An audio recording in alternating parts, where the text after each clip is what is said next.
දැනට මම පැදලා තියෙන වාහනත් එක්ක බලද්දී ට්‍රක් එකට මට 10න් 10ක් දෙන්න පුළුවන්. මගේ නම් පසිදු උමේෂ්. මගේ වයස 21යි. අවුරුදු 3මාරක වගේ කාලේ ඉඳලා ඩ්‍රයිවිං ජොබ් එකේ නිරත වෙනවා. ජපාන්, ඉන්දියන්, චයිනා, යුරෝප වාහන හැම වාහනයක්ම වගේ පැදලා තියෙනවා. ජපාන් වාහනයක තියෙන ඔප්ෂන් ටික ඒ විදිහටම ආටර් එකේ තියෙනවා. අපි ඩ්‍රයිවිං ජොබ් එක කරනකොට කිලෝමීටර් 300 400 දුර යන්න වෙනවා.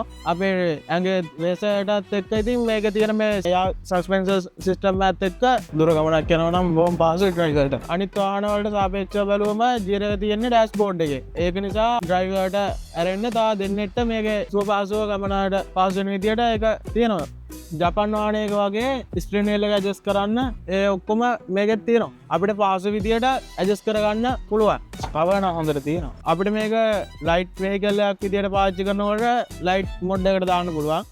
අපි සාමාන්‍යයෙන් බරක් පාටවල යනවා නම් හෙවි මොඩ් එකකට දාලා පහසුවෙන් ඒ ගමනාන්තය දක්වා ළඟ වෙන්න පුළුවන්. ඒ වගේම හොඳ ඉන්ධන කාර්යක්ෂමතාවයක් තියෙනවා. ස්ක්‍රීන් වීල් එකේ මල්ටි ෆන්ක්ෂන් ඇවිල්ලා තියෙන නිසා ඩ්‍රයිව් කරද්දී අපිට සෝන් එකක් මාරු කරන්න ඕන නම් පෝල් එක කාන්සල් කරන්න ඕන නම් ඒ ඔක්කොම ස්ක්‍රීන් වීල් එක ඔප්ෂන් විදියට ඇවිල්ලා තියෙනවා. මේ සීට් එක හොඳයි. AC පවර් එකත් හොඳයි. ඒක අපිට බොහොම පහසුයි. ඔයා වගේ කොල්ලෙට්ට නම් ඉතින් කොහොමත් හරියන USB output එකක් තියෙනවා. ෆෝන් එක charge කරගන්න පුළුවන්. මම කැට ඔය ඉන්න ඕනේ. ආයෙත් කැට ගෙනල්ලා ඕම් පිච්චුනා කියන්නේ. එච්චර සීන් තියෙනවානේ.